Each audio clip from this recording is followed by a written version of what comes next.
que él es profesor de educación física, de los primeros, y más no tengo entendido, de acá de Ramallo, y además profesor de filosofía, así que también somos colegas en ese punto.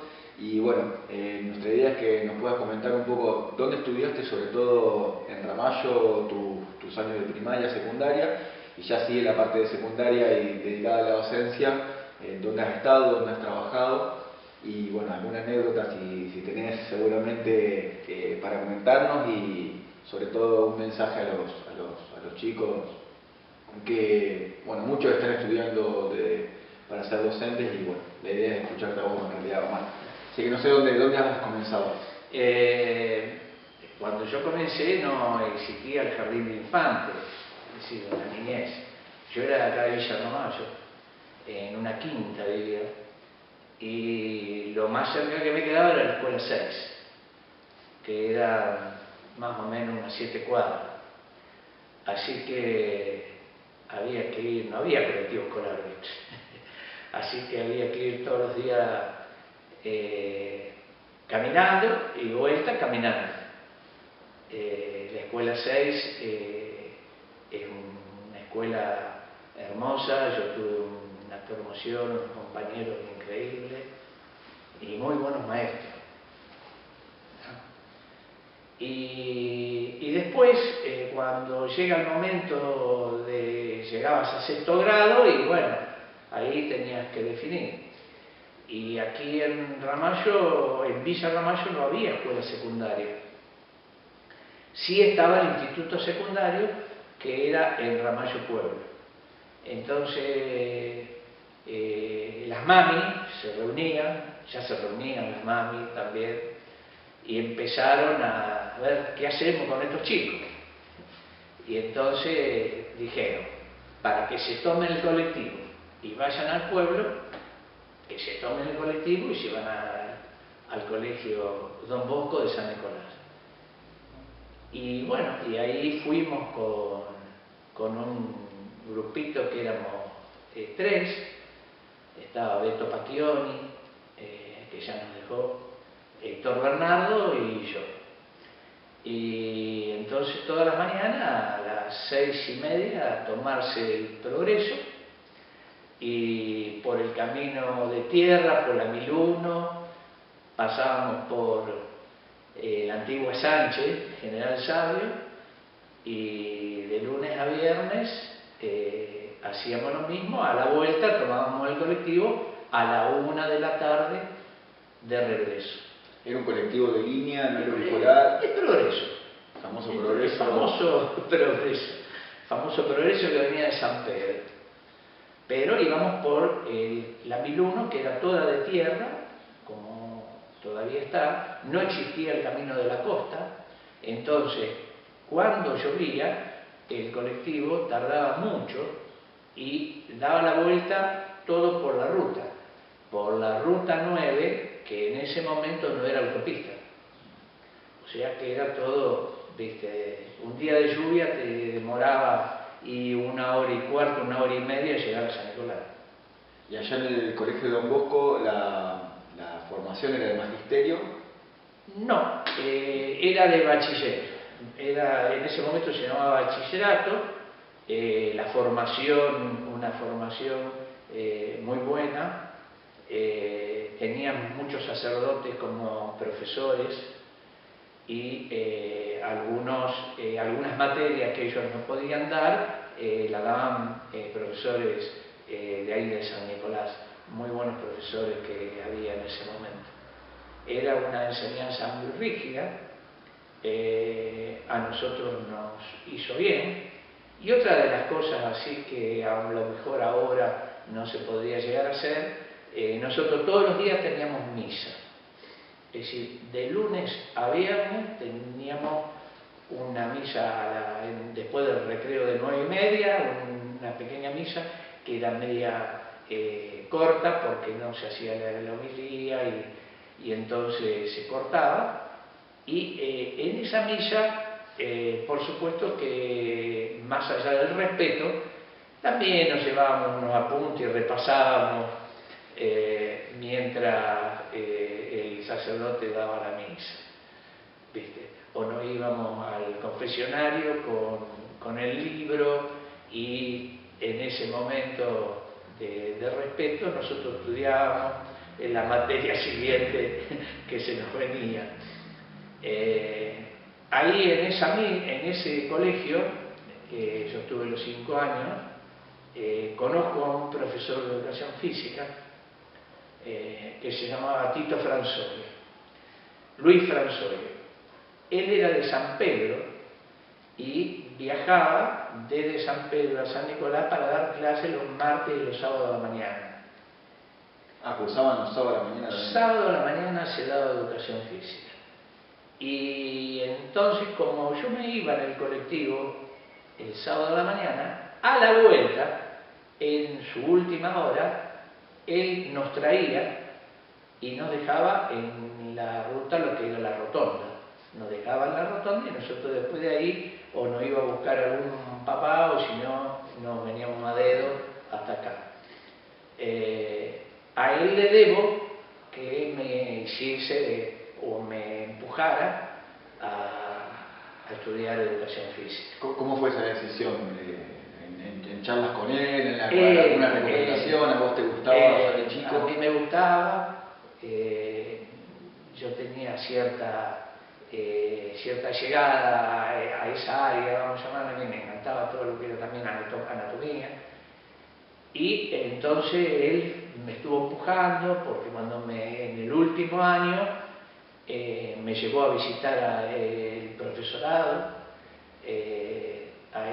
a mí y a otro compañero de San Nicolás, de apellido Muti, que después se recibió también y estudió conmigo, y fuimos. Él nos llevó a conocer el profesorado, que en ese momento estaba en San Fernando, cerca de la cancha de Tigre, y a él le debo la carrera.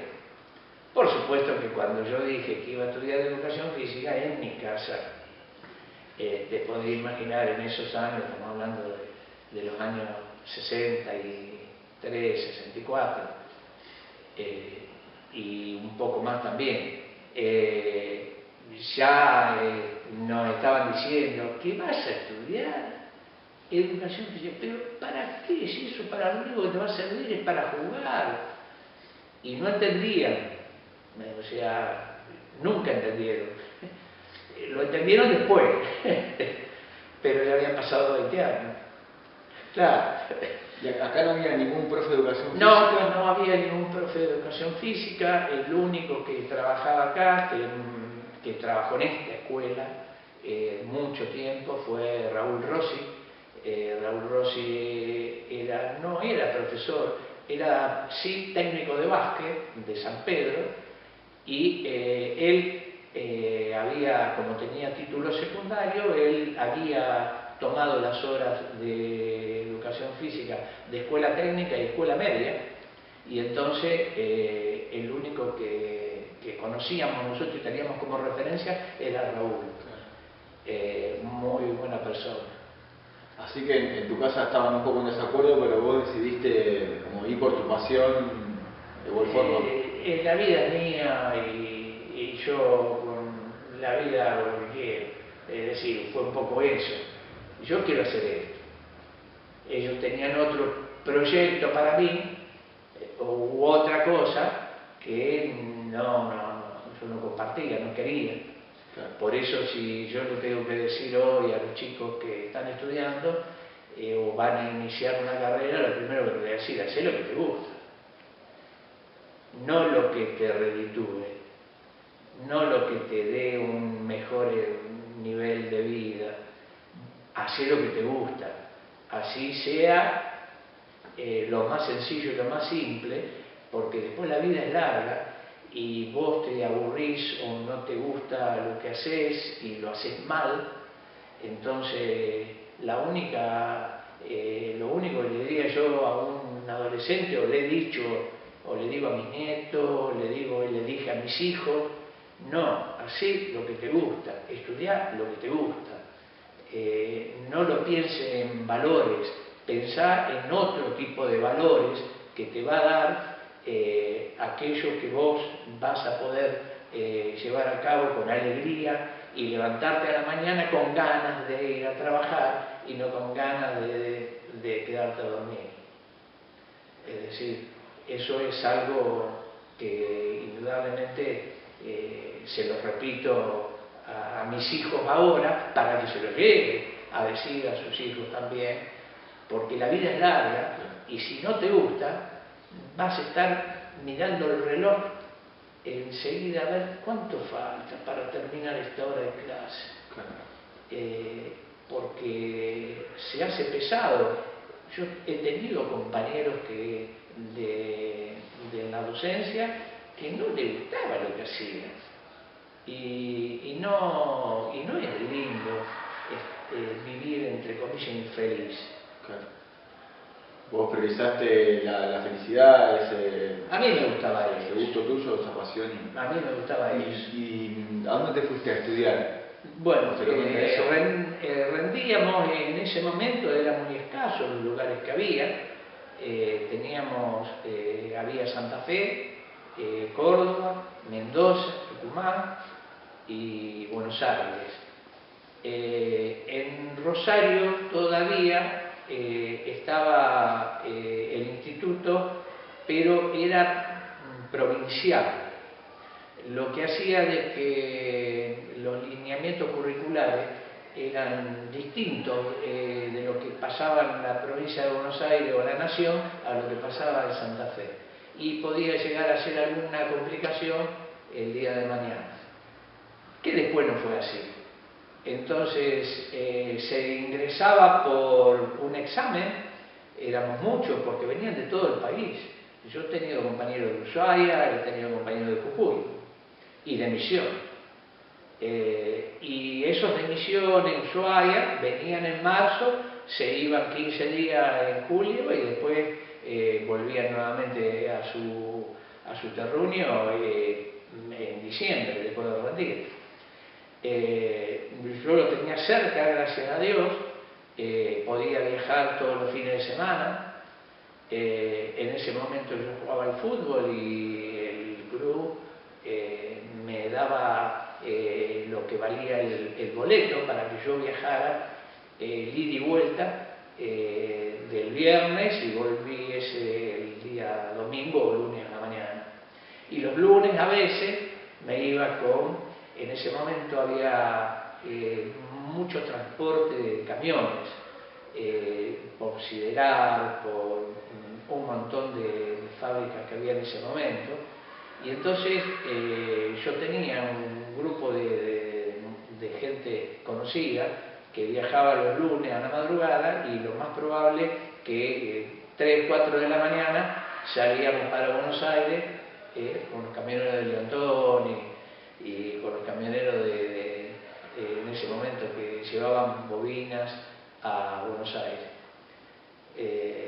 ¿La facultad cuál era? El instituto es el actual CENAR, es decir, es un instituto modelo en ese momento, de lo mejor que había en Sudamérica.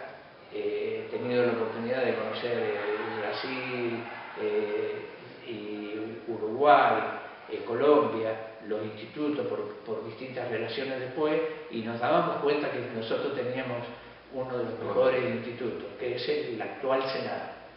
Te podés imaginar que estamos hablando del CENAR hoy, y yo te estoy hablando hace 50 años. Tenía las instalaciones hermosas, tenía 2 pistas de atletismo, cancha de lo que se te ocurra, y unos gimnasios muy lindos con todos los elementos adentro, que realmente en ese momento era imposible poder hacerlo en otra parte del país. Ahí estuvimos 3 años, pero nosotros vivíamos en San Fernando. En San Fernando estaba el viejo instituto que perteneció a la Nación, creado en el año 30. Cuando te estoy hablando de 30, en 1930. Sí, sí. Después, al hacerse el CENAR y al progresar tanto el CENAR, todos los que éramos internos, que éramos de todos los lugares del país, viajábamos todos los días en un colectivo del Ministerio de Educación de la Nación que nos llevaba a las 12:30 y nos iba a buscar a las 7 de la tarde. O sea que nosotros teníamos el transporte gratis, teníamos la comida, que también era gratuita, y teníamos los dormitorios donde eran grandes habitaciones de 10 camas, que te podéis imaginar lo que sería muchachos de 18, 19 años durmiendo en un dormitorio de 10 camas, ¿viste? Era todo un logro. Si podías dormir era todo un logro. El lunes se te complicaba, el martes ya podías dormir, el jueves el miércoles y jueves dormías, ¿viste? Y el viernes los que estábamos más cerca nos retirábamos, íbamos, pero la gente que venía de Misiones, Comodoro Rivadavia, Tucumán, La Pampa, Ushuaia, esos chicos, esos compañeros míos, se quedaban en los fines de semana. ¿Qué aliciente tenían cuando se quedaban? La institución, porque había muchos profesores que trabajaban en clubes de fútbol, como el profesor Pizarotti, te digo, o el profesor Sorcenón. Entonces ellos les traían entradas para que pudiesen disfrutar un poco el fin de semana y que el domingo vayan a ver a Racing, a Tigre, a Boca. Es decir, era una manera de decir, bueno, les conseguí las entradas a los que se quedan para que vayan a la cancha a ver unas partidas. El instituto te brindaba prácticamente todo, porque tenían todas las instalaciones, las comodidades. Todo. Las instalaciones, ya te digo, de primera para ese nivel y esa época. Claro. Pero desde la cama hasta la sábana y la frazada, y el mate cocido, el desayuno completo, el almuerzo y la cena. Era todo, era completo, era gratuito. ¿El instituto era gratuito? Era gratuito. Pagábamos una pequeña cuota de cooperativa. De cooperadora. De cooperadora, que era como si ahora te dijeras pagabas 1.000 pesos por mes. Era irrisorio. Sí, no, era una cosa que... pero, ¿cuál era el problema que tenía la dirección de escuela, en ese momento la Dirección General de Educación Física? En ese momento que tenía que no había profesor de educación física y no había dónde poder realizarlo. Entonces la única manera era becarlos, era darle un lugar, un espacio para que pudieran permanecer, porque en el interior del país no había profesores. Es decir, fue realmente algo bien pensado. La Dirección Nacional de Educación Física, para eso estaba a disposición de todos los institutos y realmente ahí empezaron a salir gente que actualmente yo todavía tengo contacto con muchos de ellos. Qué bárbaro. Eso es lo que nos referimos a la parte de... Hay una partecita más de estudio que un día nos dice que tenemos que hacer ir porque iba a venir gente del ejército a entrevistarnos. Nosotros no sabíamos para qué era eso. Por lo pronto, a mí me habían sorteado en los famosos sorteos que se hacían para realizar la conscripción, y yo había sacado un numerito bastante alto, ¿no es cierto? El numerito alto ese me permitía que yo tenía que hacer el servicio militar en la Marina, y en la Marina eran 2 años, como mínimo 18 meses, y después era una primera baja y una segunda baja, pero para nosotros los 18 meses representaban 2 años lectivos. Entonces yo estaba medio como frito. Es decir, ¿qué hago? Viene una delegación del ejército en ese momento, estaba mandando el ejército, vamos a llamarle, de los años 70, ¿tá? 71, 72, y nos ofrece ingresar al ejército, realizar un convenio o un contrato por 3 años y poder trabajar en el ejército pago durante 3 años. Eso hacía que yo no hiciese el servicio militar y que suplantara esos 2 años o 18 meses con los 3 años que iba a estar en el ejército. Pero iba a estar con trabajo, pago, y le iba a sacar una carga enorme a mi familia que no podía. Así que ingresé al ejército. ¿Pudiste ingresar? Hicimos un curso en la Escuela General Lemos y viene un día, de tantas comunicaciones que había, quien quería presentar proyectos en relación a los Juegos Olímpicos que se iban a realizar próximamente en Múnich en 1972. Y como yo estaba todo el día, me quedaba toda la semana, los demás salían porque tenían sus familias, tenían su gente cerca, algunos tenían autos, yo me tenía que quedar de lunes a viernes. Y entonces empecé a bosquejar algo. Y el que estaba a cargo nuestro, que era un capitán de educación física, le habían dicho que alguien presente algo. Y bueno, y me dice, vos que estás acá, que te quedás de lunes a viernes, ¿por qué no escribís algo? Así lo convencemos a esta gente. Bueno, y escribí. ¿Qué sé yo? Que escribí en ese momento era el ideal de la educación física en la Argentina. Era una cosa ilógica lo que yo había escrito. Y como a los 15, 20 días me manda a llamar el capitán de educación física, y cuando te mandaban a llamar... ¿Era algo peligroso? ¿Viste cuando te decía, tu papá quiere hablar con vos? Bueno, era más o menos eso. Alguna macana me mandaron. Claro. Yo empecé a pensar, ¿qué macana me mandé? Y resulta que cuando llego me encuentro con un montón de gente que no conocía. Pero, viste, yo dije, ¿qué hice? Y los veía joviales, o sea, los veía bien, no con cara de reto, viste.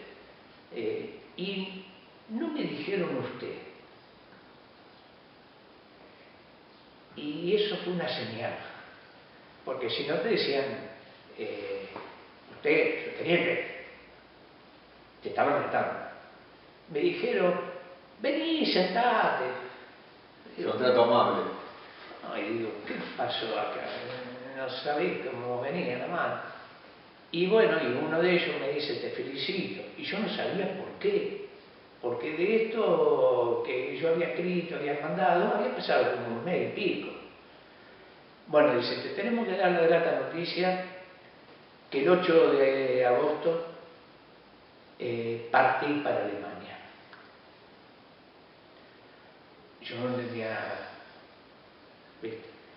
Yo digo, me habrán extraditado, qué sé yo. Y me acordé de todo eso y bueno, le dije que yo no estaba en condiciones. En Alemania sí no tenía nada, ni pasaporte, ni apoyo económico, nada. Cuando vine acá el fin de semana, yo digo, qué contentos se van a poner mis viejos. No, se pusieron a llorar. ¿Con qué ropa vas a ir? ¿Y de dónde vas a sacar la plata? Bueno. Para eso yo todavía no tenía ninguna concreción de la gente que me había citado. Entonces, digo, dejá que falta todavía un mes y medio, algo me van a decir esta semana. Así que cuando fui, me dijeron que no, que yo iba en condición de la delegación oficial del Comité Olímpico, que iba a convivir con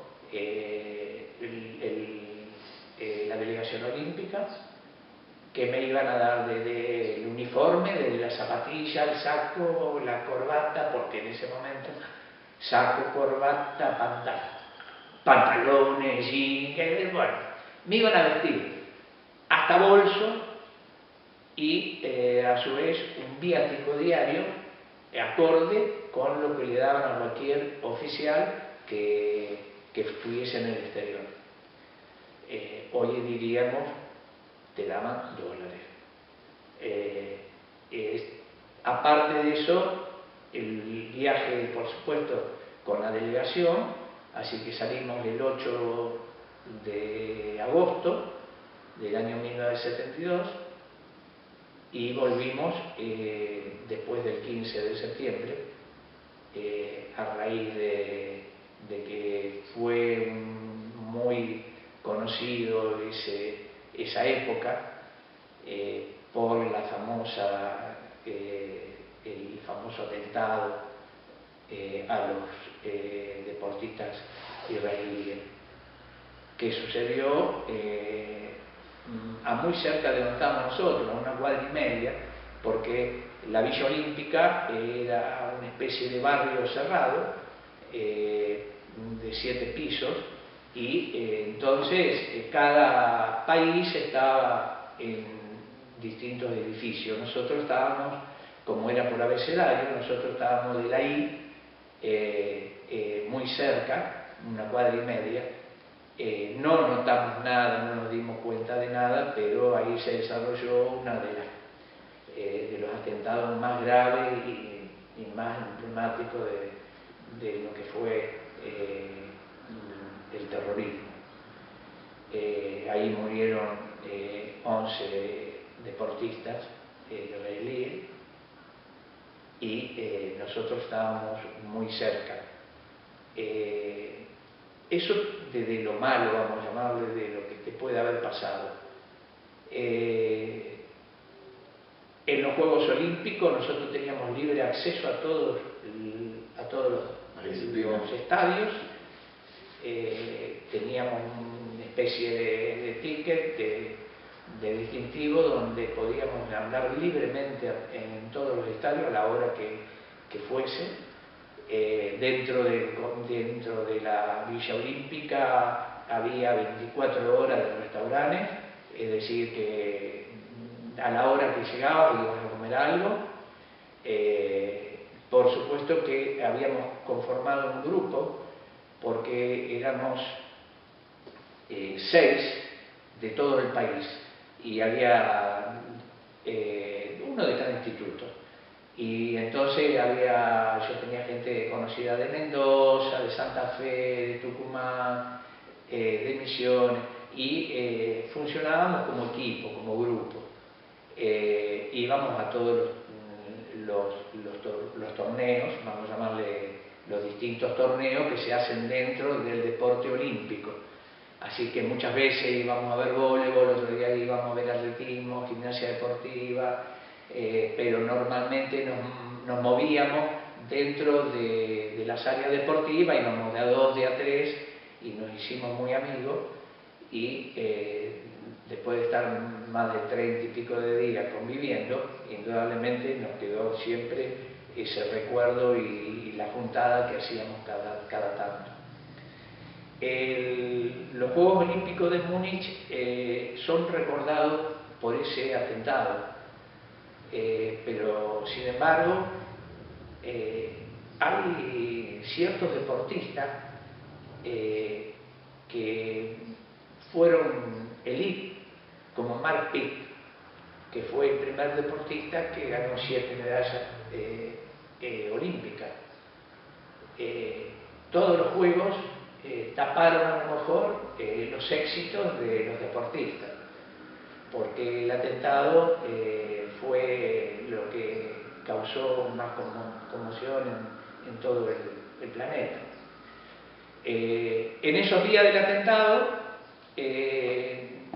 estaba todo cerrado durante 48 horas porque hubo como un secuestro, y entonces a nosotros nos dijeron, miren, tienen a disposición toda la comida que quieran llevarse enlatada, tienen una combi Volkswagen a disposición y pueden salir de Múnich, les aconsejamos salir de Múnich a recorrer donde ustedes quieran ir.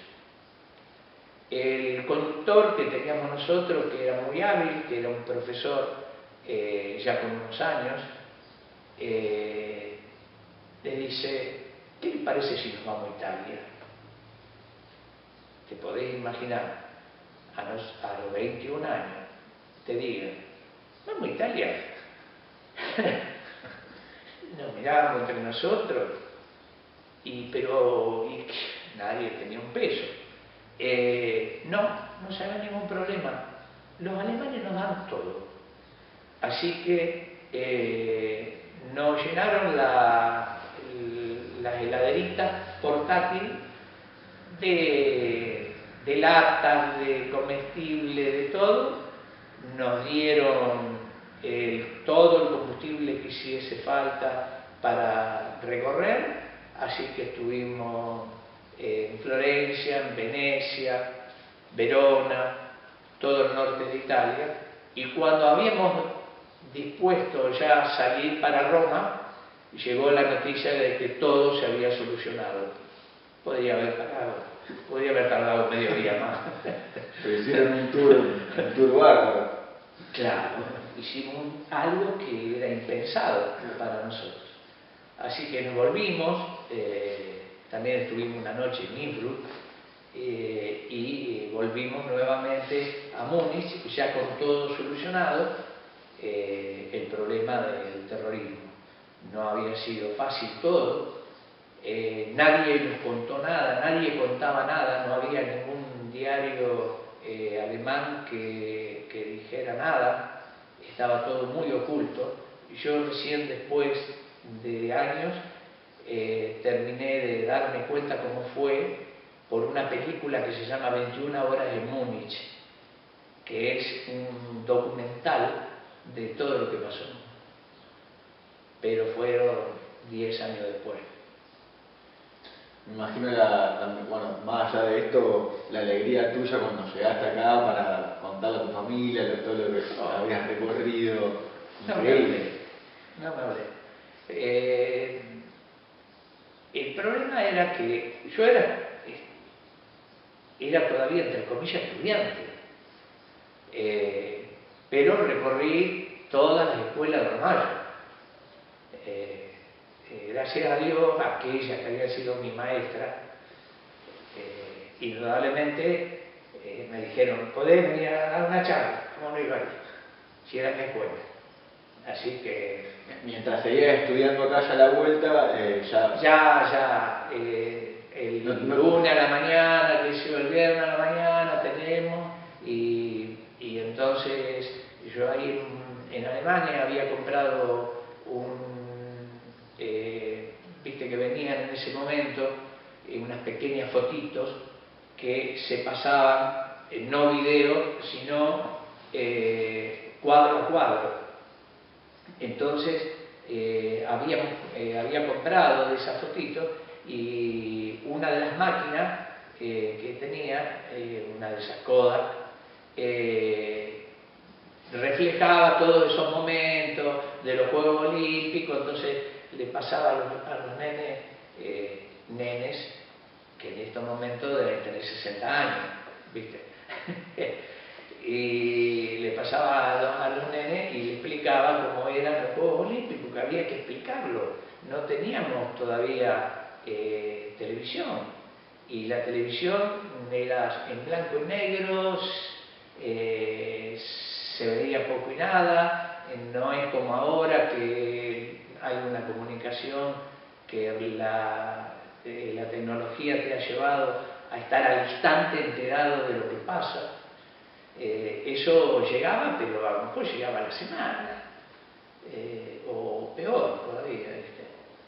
Por eso que tienen que agradecer estas nuevas generaciones que la tecnología bien usada es productiva para el docente. Sobre todo, bueno, en el ámbito de la educación física, cuando uno se sirve de la tecnología, de los instrumentos, de los elementos. Y tenés que ver, porque vos un lanzamiento, una brazada, un gesto técnico, lo tenés que ver. Es decir, vos por más que puedas decirle, miren lo que hago yo, vos no lo hacés tan bien como lo hace un jugador o un deportista de élite. Entonces, realmente eso fue muy productivo. Fue muy lindo todo. Así que salió bien el proyecto. Salió bien el proyecto. Y bueno, después te encontrás con la realidad que volvés, ¿no es cierto? Y bueno, y se terminaron los Juegos Olímpicos y hay que volver a remar en dulce derecho, ¿viste? Y después ya, ¿cuándo te graduaste de profesorado? Yo me graduó a fin del 71, eso fue en el 72, en ese espacio. Y después yo tengo que cumplir esa obligación que me había tomado de los 3 años de contrato en el ejército. Y lo tuve que cumplir. Cuando llegó a los 3 años, automáticamente pedí la baja porque yo sabía lo que quería.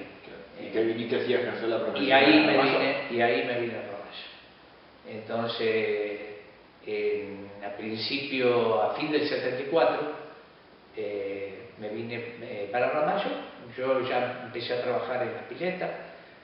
La única pileta que teníamos era la pileta de Defensores, o sea que en el verano yo ya había comenzado a trabajar y después dábamos actividad en los distintos clubes, Defensores, Club Paraná. Después fue progresando de a poquito. Vino algún otro profesor como Rubén, que ya nos dividíamos las actividades. Una de las profesoras que vino también, Cristina Banquemenade, hermana del doctor Banquemenade, más grande, pero que nunca estuvo en Ramallo. Sí trabajó unos veranos, pero después ya se radicó en otra ciudad. Y éramos en principio los únicos. Venía el verano y bueno, nos dividíamos las actividades. Porque al principio entonces trabajaban sobre todo en clubes. En clubes. No en escuelas. En escuela nada. En escuela yo empecé a trabajar. Mi primer trabajo fue el 1 de mayo de 1975 en el instituto. Dando educación física. Dando educación física. Y después, en el año, cuando hay un cambio, en ese momento había un gobierno militar, el gobierno era estatal, gobernaba en el 75. En el 76 hay un movimiento político, golpe de Estado, y se da como obligatoria la educación física en el ciclo superior de la escuela primaria. Entonces, en lo que era quinto, sexto y séptimo en ese momento, se daba educación física. Entonces ahí sí, ya con Rubén, prácticamente nos distribuimos por todos los colegios de Ramallo. Escuela 3, Escuela 1, Escuela 5, Escuela 6, nada más. Y yo tuve la suerte también de que ese profesor que fue el que me impulsó a seguir educación física, él se jubilaba y entonces me llamó para que yo lo reemplazara. ¿En San Nicolás? En San Nicolás. Y me dio todo el colegio Don Bosco. Agarraste hora de loco, Sí. ¿Y la docencia fue algo que siempre te llamó la atención o de algún modo las circunstancias de la vida te llevaron? Mira, a mí me llevó, ya te digo, porque me gustó y me impulsó ese profe que yo tuve, me la hizo gustar, me la hizo querer, me habló de las satisfacciones y no de los desazones. Entonces, indudablemente, viste que yo le agradezco y siempre le he agradecido que gracias a él pude estar lo que me gustaba. Después, posteriormente, seguí trabajando en los colegios de Ramallo, en la escuela de Ramallo. En ese momento, ya te digo, éramos Rubén y yo, nada más. Después vino Adrián Nadal y los demás venían algunos otros profes todavía de afuera. Vos después decís, me hablabas de la filosofía y... Sí, ¿cómo llega eso? Porque uno por ahí... Y porque llega un momento que aún te falta algo. Y nosotros veníamos con una preparación muy buena en cuanto a todo. Está esa idea, ¿no?, de que el profe de educación física, bueno, claro, es para lo suyo y no para lo otro. Claro, y falta que tener la pelotita, pero eso hay que tomarlo bien, hay que tomarlo bien. Era así. Había que ver la manera de que revertir esa situación. La única manera de revertirla es que vos te pongas al mismo nivel o más de lo que puede ser el profesor, el colega, ¿no es cierto?, el colega. O en ese momento la senior, en las escuelas primarias, la senior. Pero eso me hizo seguir una carrera que uno ya tenía en mente, así que rendí enseguida para inspector y bueno, y no había muchos inspectores. ¿Por qué razón no había muchos inspectores? Por la misma que te estaba diciendo, de que el profesor estaba muy metido en la actividad física en sí, en lo que es la actividad, en lo que es el deporte, y dejaba de lado un poco lo que es la formación o lo que es... Entonces, cuando vos tenés la posibilidad de hablar en otros términos, hablar de igual a igual con otro inspector de otra área,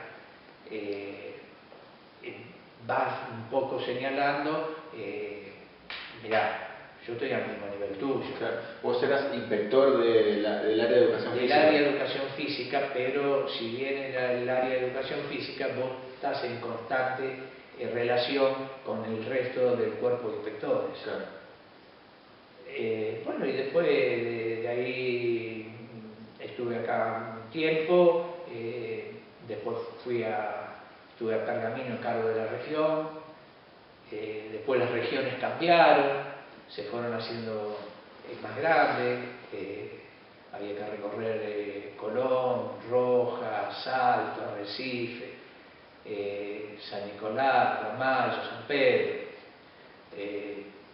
Tenías que andar como arriba el colectivo Progreso, tenías que andar en un recorrido que era muy grande.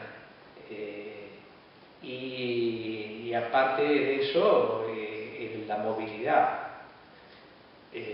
Entonces, viste, había escuelas que tenías que llegar o lugares que tenías que llegar que dejaban medio auto, viste, se complicaba. Pero bueno, todo fue mejorando y después se fueron solucionando, fueron cambiando los sistemas,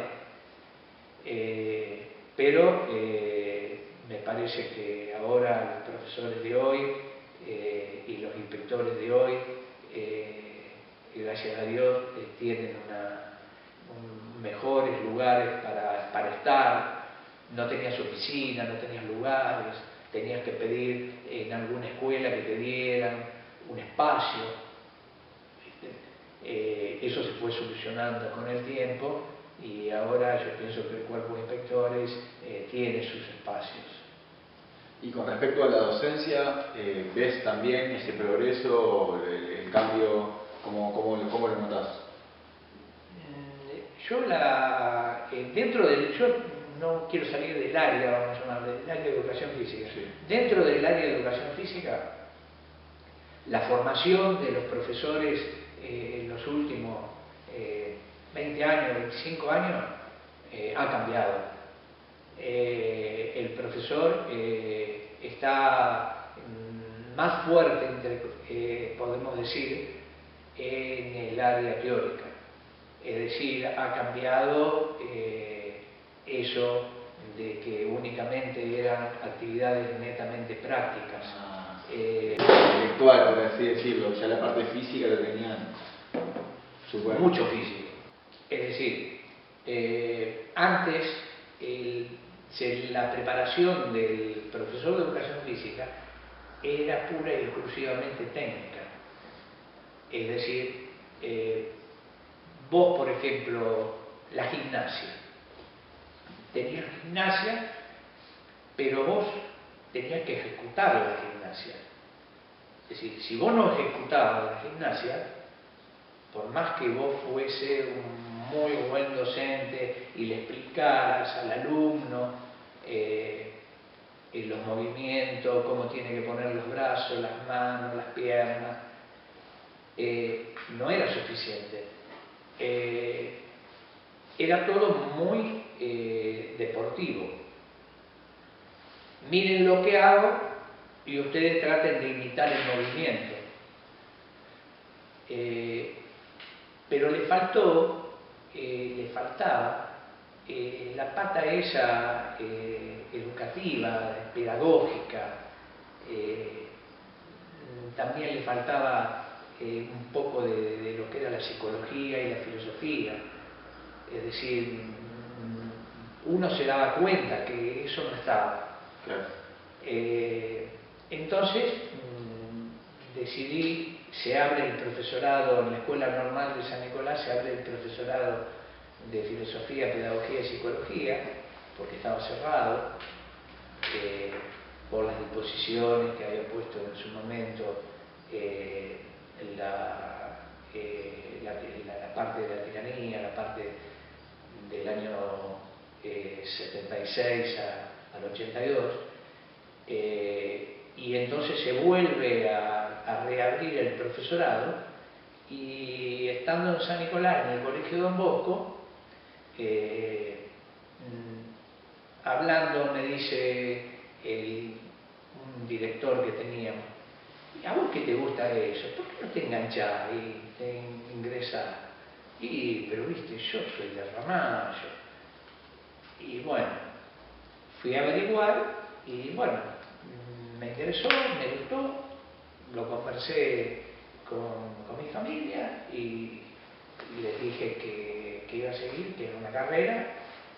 Y claro, me demandaba mucho tiempo. Yo tenía que salir de acá a las 5 de la tarde y regresaba a las 11 de la noche. Así que, bueno, probé a ver cómo resultaba. Y realmente me entusiasmé, me gustó. Y otro profesor que también no tengo que... y entonces él decía: si vos querés progresar dentro del ámbito de la docencia, nosotros con la pelotita solamente no hacemos nada. Vas a tener que capacitarte. Hacé el profesorado. Es lo único que tenemos, pero es muy bueno. Entonces, bueno, yo ya me había puesto un objetivo que tenía que hacerlo. Bueno, la verdad que conocí a mucha gente valiosa, muchos profesores buenos, otro ámbito en la institución del colegio normal, una institución señera en San Nicolás, y realmente, bueno, lo terminé en los 4 años que había que terminar, y después, bueno, después seguía lo que yo pensaba que tenía que ser, y bueno, y rendí cuando hubo que rendir para inspector, y indudablemente el profesorado de filosofía, pedagogía y psicología me había dado me había dado otro nivel que quizás no estábamos acostumbrados. Hoy el club es de los chicos. ¿Algún mensaje, Omar, que por ahí le serviría? Bueno, ya dejó uno esto de que las personas por ahí tienen que decidir aquello que les gusta, pero con respecto a los futuros profes, ¿algún mensaje? Lo que les digo siempre en el profesorado, lo mismo, dedíquense a algo que les guste, hay que capacitarse en un deporte y tratar de dedicarse a ese deporte, profundizarlo para que dar una mejor actividad física en ese deporte. En la escuela sabemos que tenemos que dar de todo, pero la escuela es la iniciación deportiva. Es decir, yo tengo 2 horas semanales que tengo que aprovechar y tenemos que completarle el día al chico. Es decir, no podemos, como antes, bueno, vayan a que esa pajarito con la onda. Está todo dado para que... Está dado, las instituciones están, los elementos están.